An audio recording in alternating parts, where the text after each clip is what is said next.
Today we cover the best fantasy topic that there is. That is bold predictions.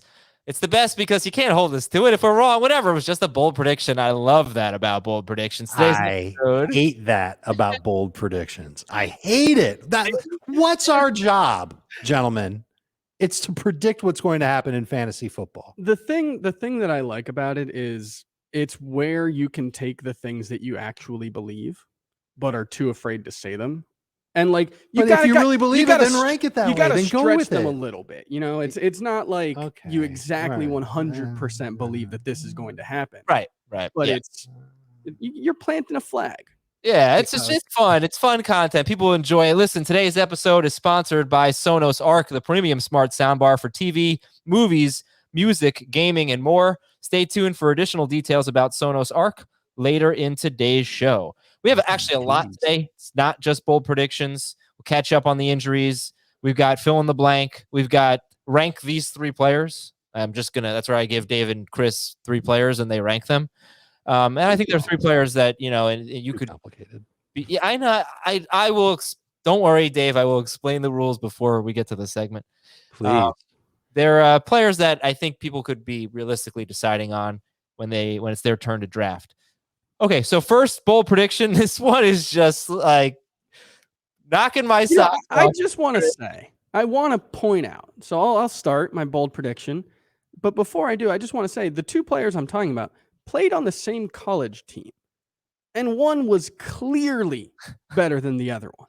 Okay. So I just want to throw that out there. My bold prediction, Curtis Samuel outscores Terry McLaurin in fantasy football in the year 2021. And I know, oh my God, it's crazy. What are you thinking? Terry McLaurin outscored Curtis Samuel in the same amount of games last year by 13. Did you know that? Nope.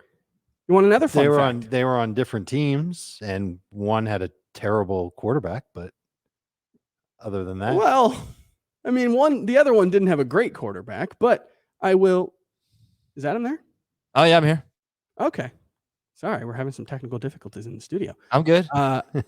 The other thing I will point out: did you know that Curtis Samuel is 11 months younger than Terry McLaurin? Who cares? He was picked 37 spots higher. They played in the same college offense. Curtis Samuel was much better, and he's younger, and he's been in the NFL longer. So it's not as wild as it seems. I know we're predicting this huge breakout for Terry McLaurin. Tell me why Curtis Samuel's going to outscore McLaurin. The last time Curtis Samuel played in Ron Rivera's offense was the 2019 season, and famously, it was not a great season for Curtis Samuel. He had like 690 yards. He wasn't great. The thing was, he was actually in a very valuable role in that offense. He had like 1,533 air yards in that offense. I think it was like 5th or 6th in the NFL. He actually had more air yards in that offense than DJ Moore, who I think is a pretty good comp for Terry McLaurin in the roles that they're going to play in this offense. So, yes, I think Terry McLaurin will be a better receiver than Curtis Samuel, but I think it might be closer than we think. Maybe it's 1,100 yards versus 900 yards. I think that's perfectly reasonable.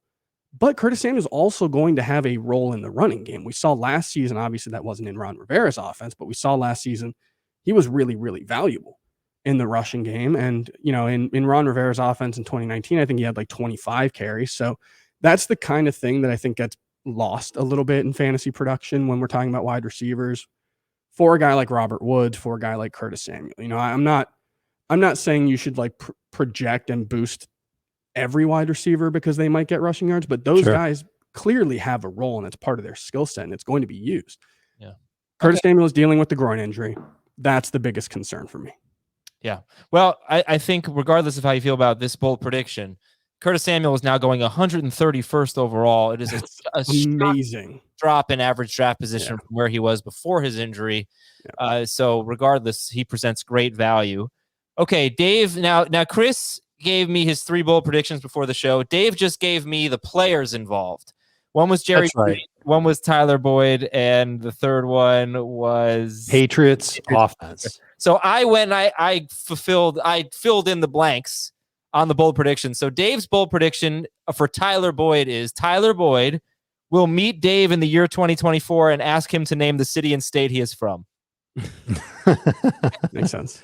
Yes, that will help people in fantasy leagues this year as well.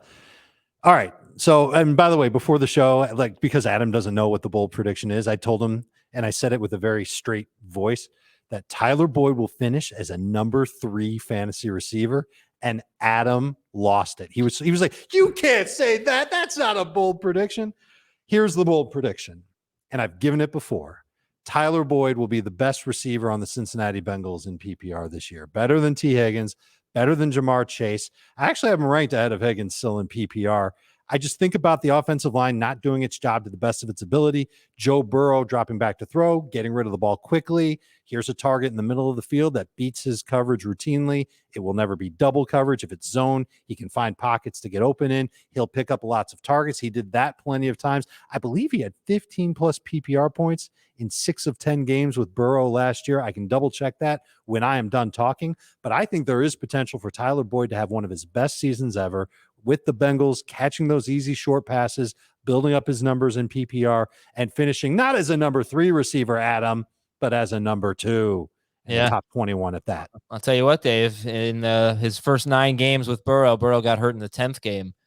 Tyler Boyd was 16th per game in full PPR, 25th per game in non-PPR. And Boyd, I'll just get. I mean, heck, throw that 10th game in where Burrow played, into the second half. Yeah, he was on pace for 1,200 yards, I believe, in those 10 games. Sorry, 1,136 in those 10 games. In each of the 4 games, Burrow had 21 fantasy points or more. Boyd had at least 18 in PPR. This is one of my favorite round 6-7 picks to take. Keep going, T. Boyd. Keep going. I don't think. What do you mean? I don't. Well, you don't have to in round 6, but this is where I'm happy to take him. Yeah, but you don't have to because on CBS he's 94th. Yeah, so, CBS. I'll see where he is in Fantasy Pros consensus PPR. By the way, that was a sarcastic CBS. That's not how I really feel. Thank you very much. CBS is a great company. Excellent dental program. And 91st in Fantasy Pros. He's wide receiver. Lose a tooth, get 2 free. Yeah. All right. Come on. So you could get him in round 8. Tyler Boyd, very, very, very effective PPR wide receiver. He's Julian Edelman. I've been saying that for months and months. Okay, those are 2 bold predictions. We'll have more later on in the show. It's now time for our Raising the Bar segment presented by Sonos. We're looking at players who have the potential to raise their game to the next level. If you want to tie this into more bold predictions, you certainly may. But we're looking for players who can raise the bar, who can raise their game to the next level. Chris, Dave, let you guys are sitting next to each other in the Fort Lauderdale studio. So it's true. Fun.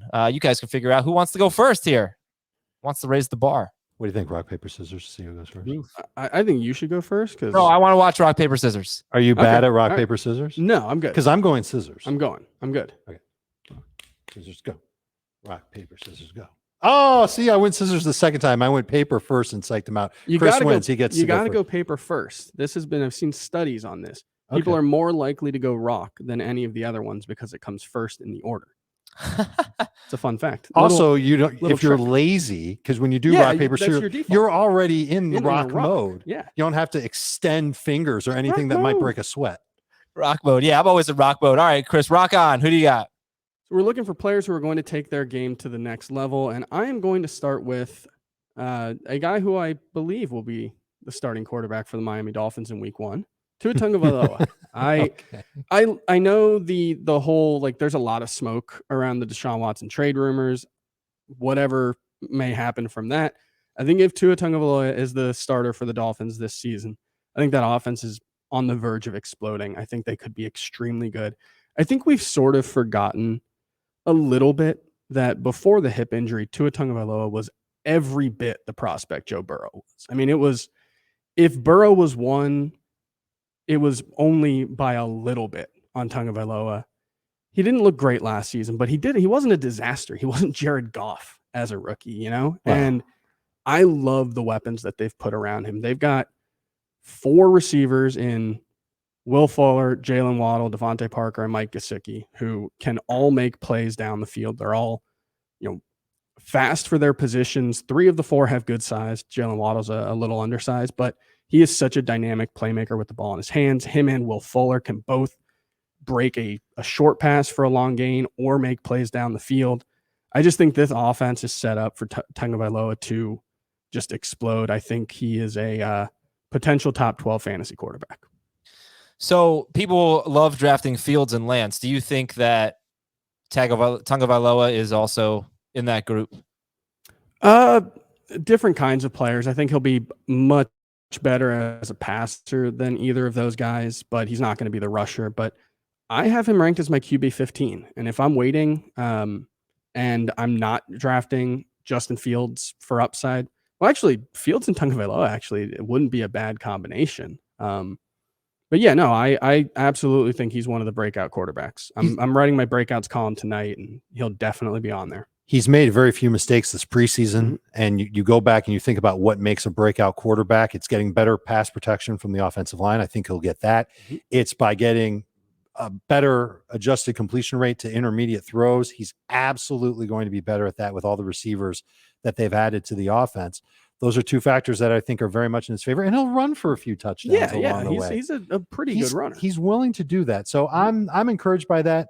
And I don't think it's recommended to wait until the late rounds to get Fields and Tua as your quarterbacks. I just feel like there's enough quarterbacks to go around. Yeah, you can do it, but I just feel like you don't have to. Only one problem with that. Only one problem. Not that well. There's more than one problem. Yeah, Tua opens with the Patriots. He doesn't have Will Fuller. Yeah, that's the rough one. I don't think you're going to want to necessarily start Tua in week one. Here's what you at least there's no Gilmore in week two. Hey, Gilmore. All right. So listen, Dave already gave Tyler Boyd. We'll consider that his player who can take his game to the next level. So Tua Tagovailoa is really. You don't want to hear about Gerald Everett? Look, you lost rock, paper, scissors. I did. Let's do our news and notes here. Irv Smith is likely out for the season. So give me your thoughts on how this affects let's talk about the Vikings passing game here. And is it a boost for Jefferson? Is it a boost for Thielen? Do you care about Conklin or Herndon? Does Cousins win or lose, or is he unaffected? He's not a winner. But give me your thoughts, Dave. You can start on Irv Smith being most likely out for the season, if not the full season, most of it. All right, so I'll tell you what I think it means for the Vikings. I think it means that we'll see more concentrated targets for Jefferson and Adam Thielen. I think it'll obviously help Dalvin Cook as well. We were talking before the show today about Dede Westbrook maybe being that third receiver for Minnesota. I think you should keep an eye on Tyler Conklin. There were 4 games last year. Remember when Kyle Rudolph was out? And there was Irv Smith, and we were all excited about Irv Smith, but Tyler Conklin played a lot too. 2 of the games, he had 70% of the snaps. He actually had 1 more target than Irv Smith in those games. He had 2 fewer touchdowns than Irv Smith in those games and fewer yardage in those games, but he was still involved in the offense. He knows what he's doing out there. He's ready to go for week 1. He's not going to have to learn a new playbook and get adjusted to a new quarterback like Chris Herndon's going to do. You could turn to Conklin in certainly in tight end premium leagues if there's somebody on your bench you don't want anymore. But I like Gerald Everett as someone that you can go to off the waiver wire and pick up. He's available in 2/3 of CBS Sports leagues right now. You can use him to replace Irv Smith. Cole Kmet is also out there. That's a guy who's available in almost 80% of CBS Sports leagues. So a couple of tight ends that you might be able to find that have some upside to help you replace Irv Smith in that offense. Chris, I think you and I share the same fears for Adam Thielen. He has 57 or fewer yards in 13 of his last 21 games. Technically, it's 16 of his last 20 or 15 of his last 24, something like that. But no, 16 of his last 24. I didn't even include the last 3 games of 2019. He was playing hurt.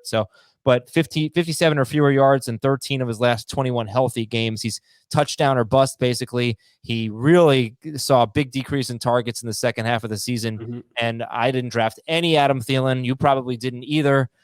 I'm not so sure I feel the same way. I do think this changes things for him.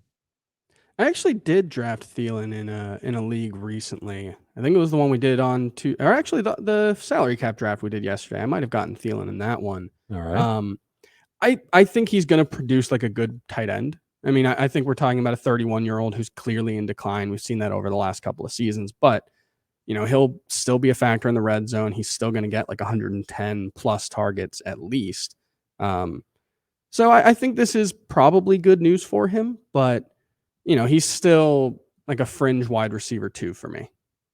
And real quick, guys, any drop for Cousins? No, I don't think Irv Smith was going to play a big enough role that's going to change things. I do want to share glowing praise from Mike Zimmer on new Vikings tight end Chris Herndon. Quote, This he was a guy that was kind of pretty good in most areas, which personally, that's what I'm aiming for in all parts of my life. If my boss said Kind that of about pretty me, good. I'd be happy if my boss said that about me. But you know, I mean, that's much more praise than I ever got in school, at the very least. All right, Dave, you said something last night or Tuesday night on our live stream about Tony Jones not necessarily being a true handcuff to Alvin Kamara, that he wouldn't have the role that we've seen from Latavius Murray. You want to just reiterate that? Yeah, it sounds like because Latavius made the team, he might be the better backup to Alvin Kamara if something were to happen, and Jones would just remain as like a running back that could give them a jolt 8 to 10 times a game, maybe a little bit less than that even. But it doesn't sound like there's a path for Jones to be in that Latavius role where maybe he's getting the previous Latavius role where he's getting 10 plus carries a game. I've kind of come to the conclusion that Latavius is still liked by this coaching staff, and he doesn't play special teams. So what's he there for? It would be to be the backup to Alvin Kamara. So I've cooled it on Tony Jones, which sucks because I think he's really a talented running back, and we're always looking for late round running backs. He's one that's now like a late round running back. I do want to see, there's still 10 days until the season starts. I do want to see if maybe they trade Latavius Murray, if they're waiting for someone to make an offer. Because all through camp, it really did seem like Tony Jones, kind of had surpassed Latavius Murray. I think in one of the preseason games, Latavius Murray was playing in the second half. Chris, I'm going to put you in the position of being an NFL general manager. You are now in power of one of the 32 teams. I'm going to offer you a 31-year-old running back. What are you going to give me for him? Like a 7th round pick. Yeah. Well, I'm pretending to be Sean Payton. This guy knows my offense. Yeah. He's done a good job in the past. I don't need a conditional 7th round pick. I don't need to save on cap space that much. I'll just keep Latavius Murray. That's fair. Okay. Thank you, Sean. Meanwhile, New Orleans week 1 game against Green Bay will be in Jacksonville because of the hurricane. So they'll be playing week 1 in Jacksonville against the Green Bay Packers. Denver plans on waiving Royce Freeman, running back Royce Freeman. Evan Ingram could end up on short-term IR, which is only 3 weeks, but his status for week 1 very much in doubt. Kenny Golladay, though, trending in the right direction. Pittsburgh running back Anthony McFarland could go on IR. That, again, would be minimum 3 weeks. Does anybody ever handcuff Najee Harris?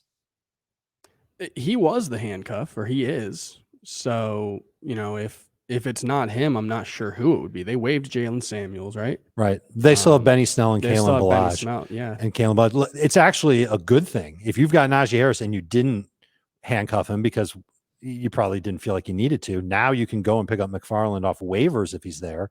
Stash him in an IR spot. He's going to be there for a little while. Okay. Marquise Brown and Sammy Watkins practiced. Good news there. Jalen Richard for the Raiders. He's expected to be placed on short-term IR, according to The Athletic. And then just this last thing here, I know people have asked questions about vaccinated versus unvaccinated and the how long they're going to be out. So this I'm just reading verbatim from ESPN. Vaccinated players are tested weekly. Those who test positive are required to be out for 10 days or, this is important, can return sooner once they receive 2 negative PCR tests separated by 24 hours.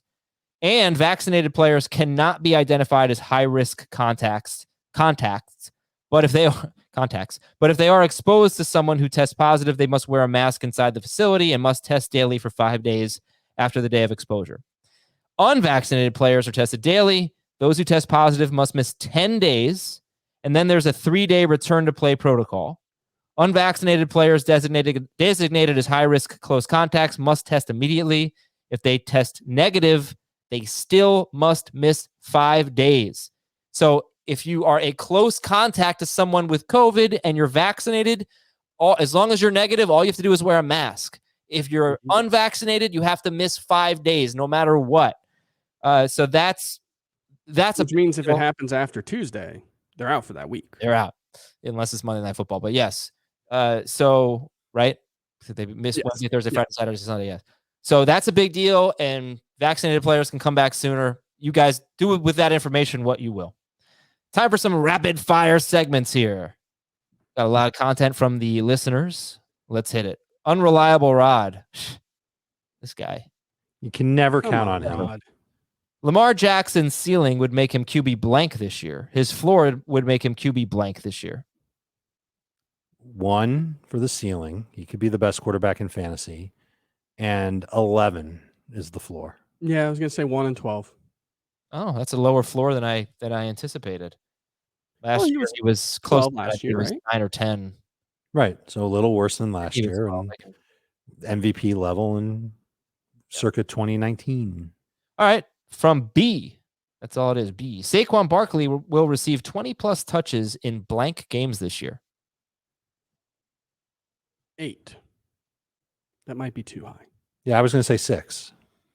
Combination of him not quite being healthy enough to the coaching staff's liking, and part of it being the coaching staff just not wanting to rush him out there for a ton of plays. Yeah. And then the answer should be 17. The answer should be 18. That's a lot. Every single game, 20 touches. 18. Wow. Giants are going to the playoffs. Yeah, right, Dave. I love it. Pro Bowl. Oh, okay. I mean, the problem with this question is the games, probably 4 or 5 games this year where the Giants are winning by so much that they take Barkley out. It's true. Yeah. All right. Jeff Bates says, I should draft a QB blank rounds higher in a 10-team league versus a 12-team league or deeper. 0. I was going to say -2. You think later?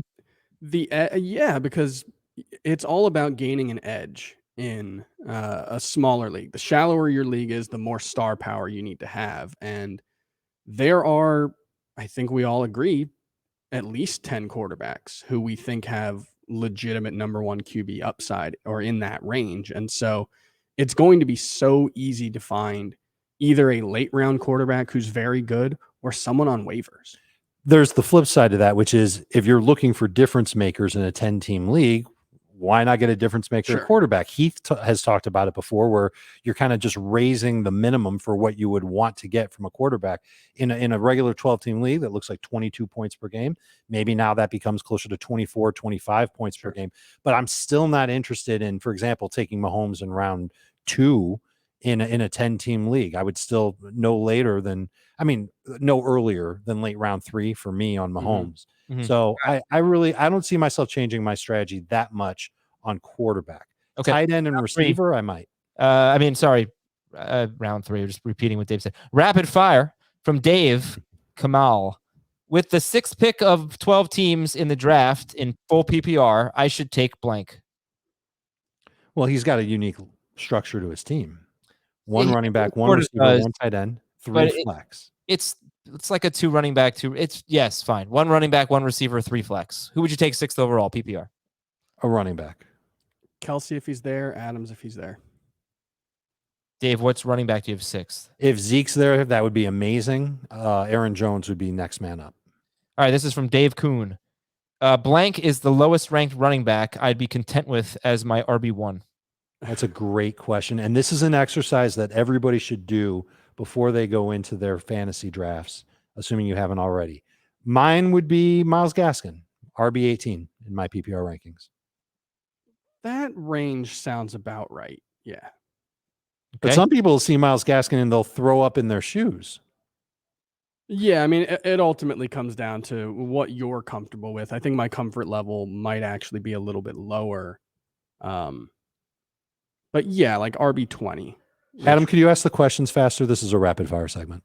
If you ever throw up in my shoes, I'll be very mad at you. From Nevin, I'm going to trade blank after the first blank weeks of the season. I'm going to trade 2 or 4 blank after the first blank weeks of the season.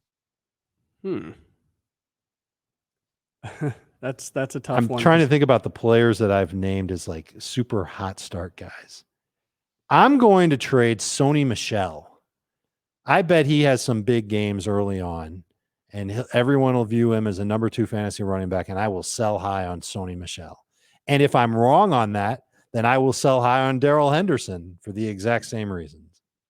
I am going to trade for Cincinnati Bengals after week 3 as they start with Minnesota, Chicago, and Pittsburgh. After that, it will be Jacksonville, Green Bay, Detroit, Baltimore, and the Jets. So I will trade for some Cincinnati Bengals after week 3. And I will also trade Jameis Winston immediately in a 2 QB league. I will trade Baker Mayfield and Jarvis Landry after the first 2 weeks. I'm going to give this one to Chris first, since Chris is the only one who's going to get it. I had to look it up. From John J. Douglas. Fantasy football's Cedric Mullins will be blank. I know who that is. I know who Cedric Mullins is. Okay. Oh, because you're an AL only. That's right. He's on my team. He's on your team? Wow. Playoff bound, baby. Cedric Mullins is having an incredible year for Baltimore. Who do you think found him for our team? Nice work. No, it's Jamie. It's got to be someone who's been around for a little while and hasn't been good, but who's about to have a huge season, which I want to say Marquez Callaway. I know he's only entering his second year, but that's the one that first came to mind. He's only had the 1 year, but I think he could be that guy. I think you need somebody a little bit older than that who could fill that role. Mike Williams. Mike Williams is a very nice answer.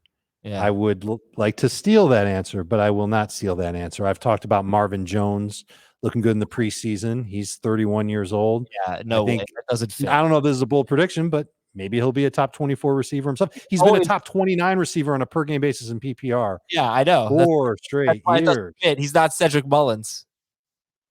Oh, because he's not a nobody? Yeah. You're looking for a literal nobody who becomes a somebody. Yeah, sure. Could be Mecole Hardman. I don't know if he's a literal nobody. It could be Blake Jarwin, who, I think Dalton Schultz's role and performance kind of confirmed our reasons for being excited about Blake Jarwin if he's going to be the tight end one. Going back to a name I said earlier in the show, Gerald Everett. Okay, I like that one. That's a good one, yeah. Our last one from Broccoli Rob. This is very funny. Blank is the quarterback from 8 to 12 in ADP that I draft most often. Great question again. I've gotten a lot of Jalen Hurts because he's not the most popular guy in fantasy drafts, and he's got tons of upside. Yeah, that's probably the right answer. That's my. I don't think there is one right answer though, because you could absolutely make a case for anybody that's ranked in anybody's 8 to 12, except for like Tua. Sorry. No, I mean Jalen Hurts is the one I'm drafting most often. Oh, I see. Oh, yep, me too. That's interesting. That can't be the answer for all of us, Adam. I swear, I have too many overlapping leagues. I have them in like 3 or 4 leagues. I don't think same. How many? I don't have them in the 2QB league. I know I'm in that one with you. Okay. Anyway, that's it for fill in the blank. We'll do some rank 3. All right, Dave. Rank these 3 players is coming up next. I want you to kind of think about how that's going to work. Okay. Maybe Chris can explain it to you as I explain the greatness of the Sonos Arc to our listeners. I've told you about how great it sounds. I haven't really told you all that much about how it looks. You're wondering, is this some big clunky speaker that's not going to look right in my living room? That's absolutely not the case. It actually looks really good. I mean, for me, it fits perfectly on my little TV stand right in front of the TV. It looks great. Looks nice, like a nice piece of furniture, basically, and it looks kind of state of the art too. It looks sleek, so that's not something you have to worry about. Are you worried about setting it up? Don't be worried about setting it up. I'm not handy at all. It took me, I don't even remember, 5-10 minutes at most to set this thing up. You just download the app, you connect it. If you can download an app, you can set up the Sonos Arc. So now that we've gotten those 2 things out of the way, you're just going to be blown away by it. I mean, the first time I listened to it, I was like, whoa. This is completely different. This is a game changer. This sounds so much better. I cannot wait for real football to start, and I can turn those speakers up and immerse myself in the action. Everything sounds great. The movies are, everything on there. The movies, but the music, like I said, I mean, you got all these radio stations. I play Spotify on it all the time, and you're just going to absolutely love it. The app is also really easy to use. I haven't talked about that, but that's where you can go into the settings and put on the different features and those types of things. Piece of cake. So from start to finish, it looks good. It sounds amazing. It's easy to set up. There is no reason why you should not have a Sonos Arc. All right. You're depriving yourself of better TV watching and music listening. Go to Sonos.com to learn more. SONOS, Sonos.com to learn more. Rank these 3 players: Jalen Waddle, Devontae Smith, Antonio Brown. Rank them by the quality of the offense that they're in. So Brown, Waddle, Smith. Brown, Smith, Waddle for me in point per reception leagues. Rank these 3 players: CeeDee Lamb, Allen Robinson, Robert Woods. Robinson, Woods, Lamb. That's my order as well. Robinson, Woods, Lamb. Okay. Rank these 3 players: Chase Edmonds, Darrell Henderson, Raheem Mostert. Edmonds, Henderson, Mostert. I will say Edmonds, Henderson, and Mostert. Is that 2 in a row? Yeah, it's 2 in a row. All right, rank these 3 players. Juju. Oh, Yeah. wow. I was like, what's going on there? I can't hear him. Okay, Dave, can you hear me now? Yeah, I had to plug in my earpiece. Gotcha. Juju Smith-Schuster, Jamar Chase, Kenny Galladay. Juju, Jamar Chase, Galladay. There's no way this is going to be 3 in a row, Chris. This would be amazing. I have Chase, Galladay, Schuster, Smith-Schuster. Chase, Juju, Yeah. Galladay. I feel much less confident about 2 and 3 than 1. Dave won't look at me. I was just cursing off camera. Well, why Chase 1 ahead of Juju Smith-Schuster? I'm not a big fan of Juju repeating what he did last year. I actually think there's a chance he could still get like maybe 7 or 8 touchdowns and the yardage will be the same. I bet his catches go down. I bet his targets go down. This is a Steelers offense that'll throw a little bit less than last year. And I don't view him as a very efficient receiver. I think there's a real chance the Steelers offense takes a big step back this season. I'm very worried about Ben Roethlisberger. I thought that way as well. And then when I started watching that offensive line in the preseason, their last 2 preseason games specifically, I felt a lot better. I don't know how I feel about that offensive line when it comes to run block. Are they going up against starters, though? Because I don't think they really were that much. No, definitely not, but at least they were cohesive at the time. And week 1's going to be a challenge because Buffalo's got a bunch of defensive linemen. But it was enough. I saw enough to where I felt okay with it. It's more about Roethlisberger for me. I'm just trying to learn a new-ish offense for the first time in a decade plus, playing under center more, something he hasn't done really in the last 5 or 6 years at all. I think things could look really, really bad for him. And frankly, I thought he was washed up last season. All right, bold prediction. Steelers top 5 offense. That is bold. That's bold. Well, they have the pieces.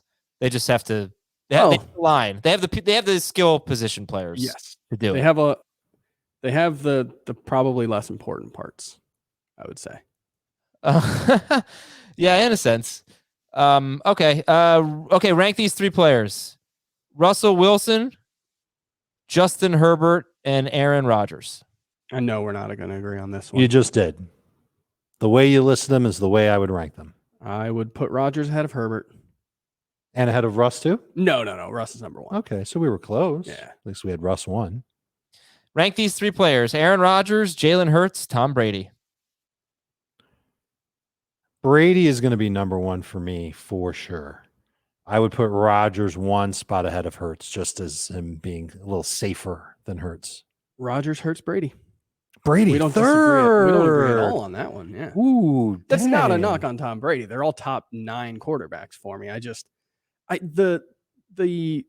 The shying away from Aaron Rodgers thing sort of confuses me. I know he's not going to repeat what he did last season, but we are talking about arguably the most efficient quarterback in NFL history. He's still got, his number 1 weapon. Marquez Valdes-Scantling has actually had a very good camp. People are really raving about him. You can't say that Marquez Valdes. We say that every year about Marquez Valdes. Hold on. You can't say that quickly after you say his number 1 weapon. You have to pause. Yes. He has his number 1 weapon per M-dash Devontae Adams. There you go. M-dash. And Marquez Valdes-Scantling has had a good camp. You're not worried about the offensive line, at least to begin the year? I'm not with Rodgers. I just don't think that's going to be that big of a concern. Okay. You're not worried about the schedule? I don't really worry about schedule at all. And it's a lot of it just comes down to if Aaron Rodgers is Aaron Rodgers, it doesn't really matter all that much. We basically have that weird 2-season span between the end of the Mike McCarthy era and the first year of the Mike LaFleur era. And other than that, he's been the best quarterback. A lot of top 5 finishes. Ever? He's amazing, yeah. Right. He just isn't going to throw nearly as much as Brady. He's obviously not going to run nearly as much as Hurts. Yeah, so and the matchups are going to be tougher. I know Chris won't look at the schedules, but I will. NFC West, AFC North, tougher schedule. Minnesota's tougher.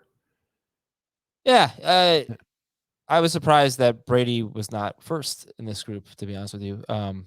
Also, Chris said Rodgers hurts Brady, which sounds a little messed up because I He thought they were shouldn't. friends. He should not do that. Yeah.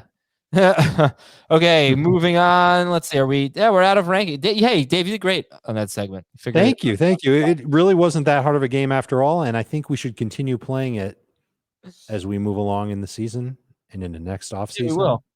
Actually, preseason. I know everybody's listening to this on Thursday, but I have a lot of these for the Wednesday night draft-a-thon that I'll be throwing out at our industry analysts.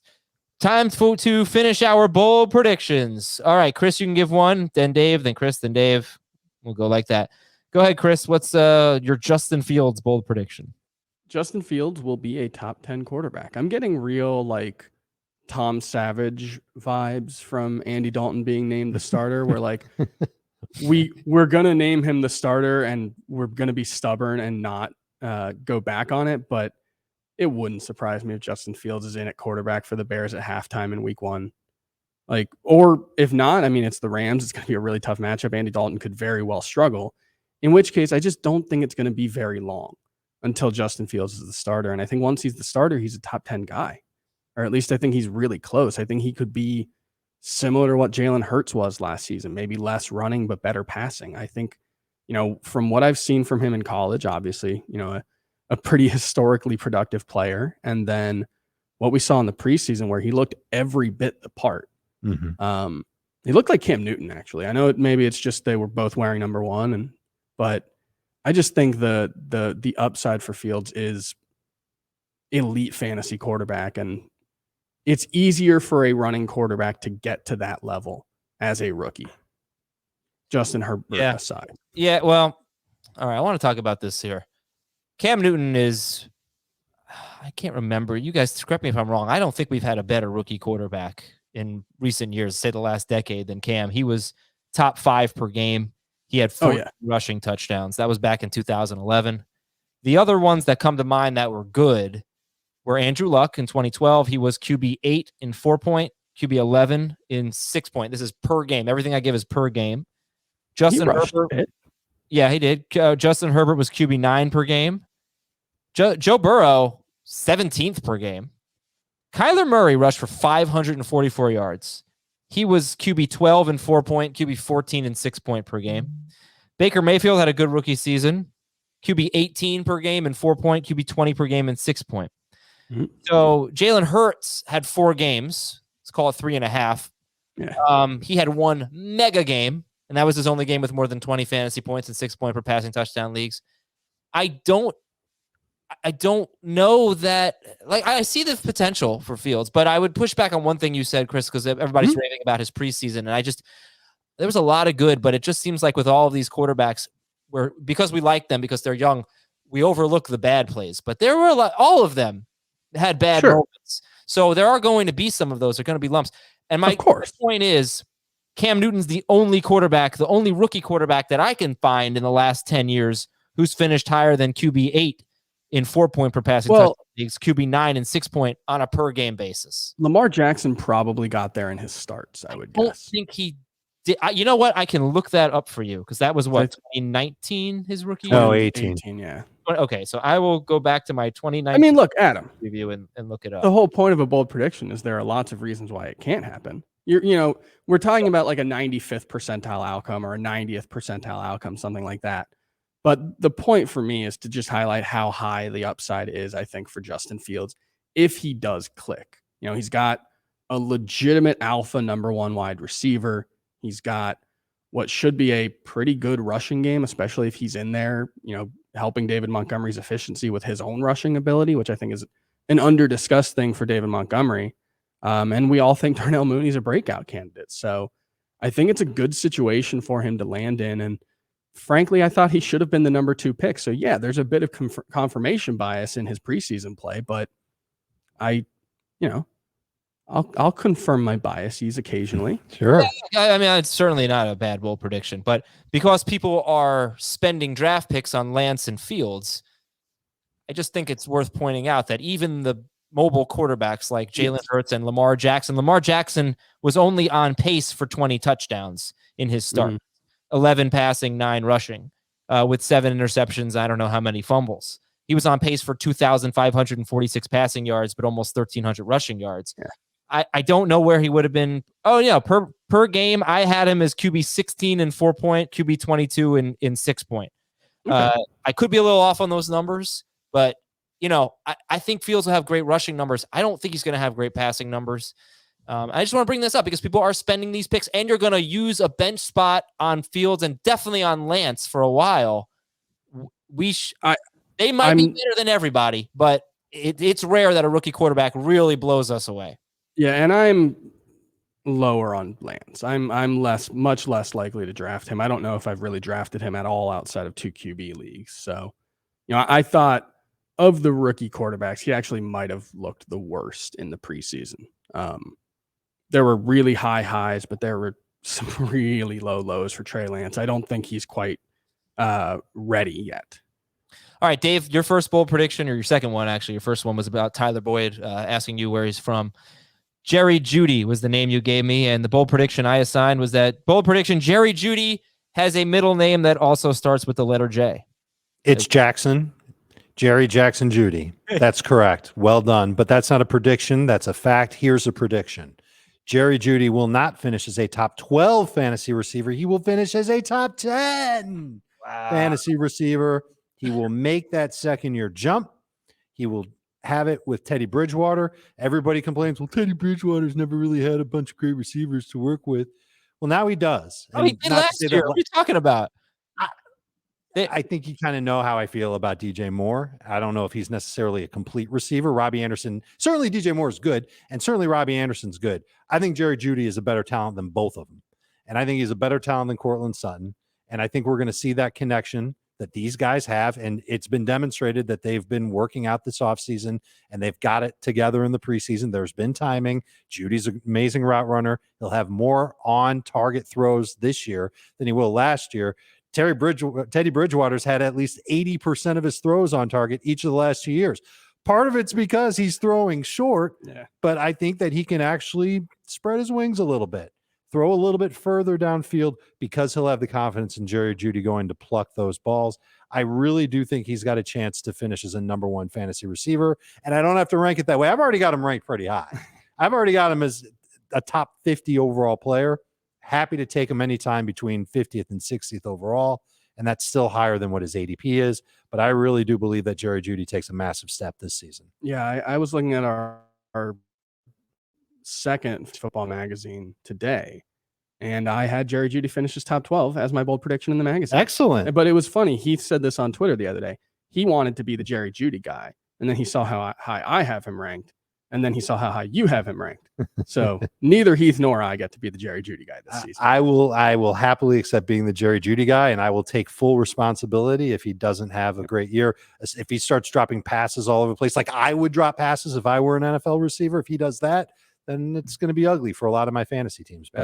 Bet on elite talent and bet on the skills that he showed last season. I think really good playmaking with the ball in his hands and the ability to make plays down the field. That's the combination that makes AJ Brown elite. It's the combination that makes, Amari Cooper very good. Like that's what you're looking for.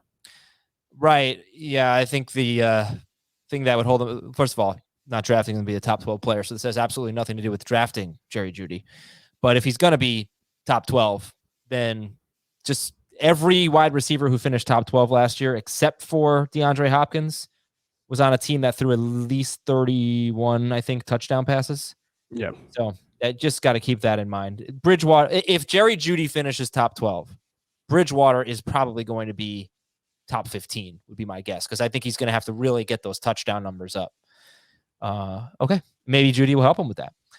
And Austin Eckler is your last bold prediction subject, Chris. What do you got on Austin Eckler? Yeah, I don't know if this is actually a bold prediction, but Austin Eckler will lead all running backs in catches and yards, receiving at least, and maybe receiving touchdowns. Let's not forget he had 8 receiving touchdowns 2 years ago. I think based on what we've seen from, the Saints offense, obviously in the past with Alvin Kamara, Joe Lombardi, right? Yes. Joe Lombardi's installing. Mike Lombardi's a front office guy who's kind of like a analyst now. Yeah. Joe Lombardi's installing mostly the Saints offense. That's what he's talked about. And we've seen Alvin Kamara be great in that offense. Alvin Kamara is obviously a great player. It's not just because of the offense, but Austin Eckler might be the best receiving running back. At least since we started tracking targets, he's the most efficient receiving running back since 1991. And I think it's by like more than 3/4 of a yard over number 2 with at least 251 targets. He's an elite receiving running back. I think that offense is still going to be very good. And I still think they're going to have to rely on him very heavily, perhaps even more heavily than last season, because I don't think Jared Cook and Donald Parham are going to just replace the 93 targets that Hunter Henry had last season. You don't? Probably not. No. Okay. I do agree with you. Now, is he going to get the goal line work? That's the question. No, he's not. But I still think he can get to 8 to 10 touchdowns. And if he does that while catching 95 passes, he's going to be a top 6 running back or very close. Oh, okay. And Dave, his bold... Hold on, you've got to make the prediction on what the bold prediction is going to be. That's what this is. I already did. Yeah. Patriots offense. Here's Dave's bold prediction about the Patriots offense. The Patriots offense will finish somewhere between 14th and 23rd in scoring. No, that is not what the bold prediction is.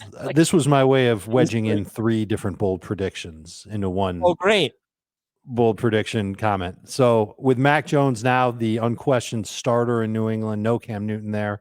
We're going to have Damian Harris finish as a top 15 running back in non-PPR, top 20 in PPR. Jacoby Myers will finish as a top 24 receiver in PPR, top 30 in non-PPR. And Jonnu Smith will finish as a top 7 fantasy tight end, regardless of format.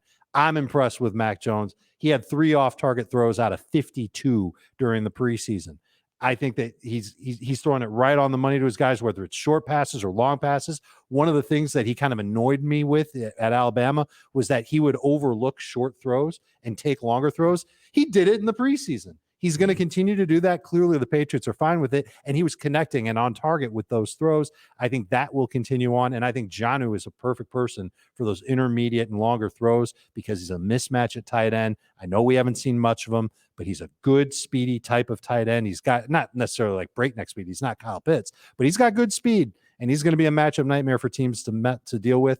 Jacoby Myers in the slot, I think he's been proven now at this point that he's a good route runner and he's got good hands. He got a good target share last year. I think he gets one this year. And Damian Harris is going to be that lead running back for the Patriots. And I know that Ramondre Stevenson looked good in the preseason, but he's a rookie. He won't necessarily get a ton of time. He'll get a little bit. I think Harris leads the way. I think he's got a shot to get you close to 1,500 yards this year, maybe 6-7 touchdowns on top of it. Good season for Damian Harris. That's the only one I'm not with you on is Damian Harris. My bold prediction that I'm actually ranking is Damian Harris is RB30 for me. I know I'm way lower than him than pretty much anyone on him, but for me, it just comes down to one, he's going to be less efficient as a runner, which I think goes without saying. He's not going to have Cam Newton opening up rushing. I'm not sure that's going to be the case. He's not going to, I don't think he's going to average. I fairly agree he with averaged 5 yards per carry last season. He's not much worse than that. I'm going to say 4.8. Bam. I'm going to say it's 10% worse. So 4.5. 4.5 would be, well, I don't think that's their offensive line is going to be there. Yes. That's another huge factor. Yeah, that's fair. Maybe he's literally, I don't disagree with that. For me, it just comes down to one, you're betting on Bill Belichick running backs, which is historically a poor bet. That is true. And I just don't think this is going to be a great offense. I think it could be like 18th in scoring, and there'll be plenty of goal line attempts, and he should get the most of them, and he should be the lead back. But I don't see him having any kind of passing game role. That's really the big thing. He had 5 catches in 10 games last season. Mm-hmm. He could be a 15 catch guy, in which case you need 1,300 rushing yards and 10 touchdowns for him to be a top 20 running back. Gumble the gumble. I shouldn't have done that because I think Chris was making an important point. I know I do that. I don't want to make it sound like I'm not paying attention to what you're saying because you had some really good points about Miles Sanders. James White or Damian Harris in PPR, Chris. I have Harris ranked higher, but I'm much more likely to draft James White. I bet your gap between those two is pretty small. It's 7 spots, yeah. Wow. Yep. Yeah, I can't do that. I've been a fan of Harris's talent. He can catch the ball. It's just a matter of whether or not he'll be able to accrue the amount of targets that we'd like to see. I just don't think he'll get there. But I think he's a good runner. I think that offensive line's great. I think their schedule is great. And I think Damian Harris really has a chance of having one of those great years. And I think Belichick kind of painted himself into a corner here because you look at the running backs that they have. Yeah.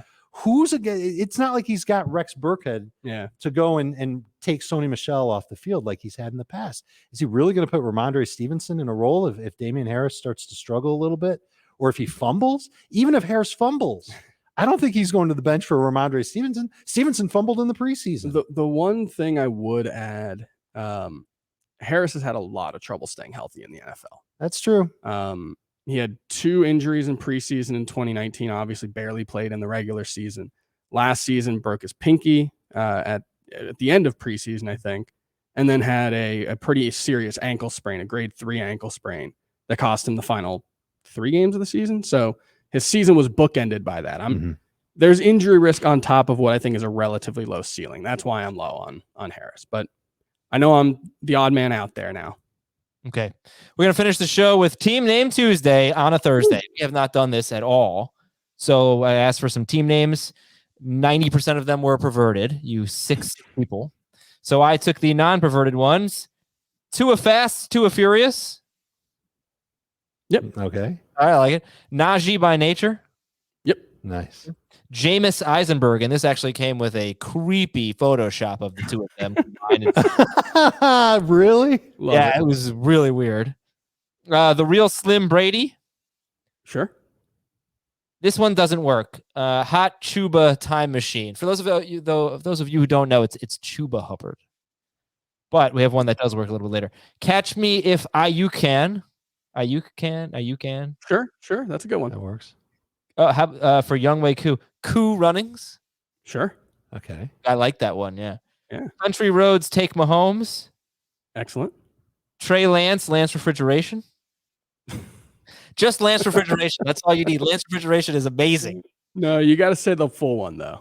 That's how he introduces himself every time. I guess, but if you're just looking at someone's team name and just see Lance it's Trey Lance is right. You just want something quick. Last one. This one does work. Hot Chub Time Machine. I think we've had that before. There you go. That's good. That works. Thank you, non-perverts, for your Team Name Tuesday on a Thursday submissions. And thanks to Dave and Chris for hanging out here on this episode of Fantasy Football Today. This rapid fire episode, we covered a lot of stuff. We appreciate it. We'll talk to you tomorrow. We got a mock draft to help you get ready for a big weekend of drafting. We'll see you then on Fantasy Football Today.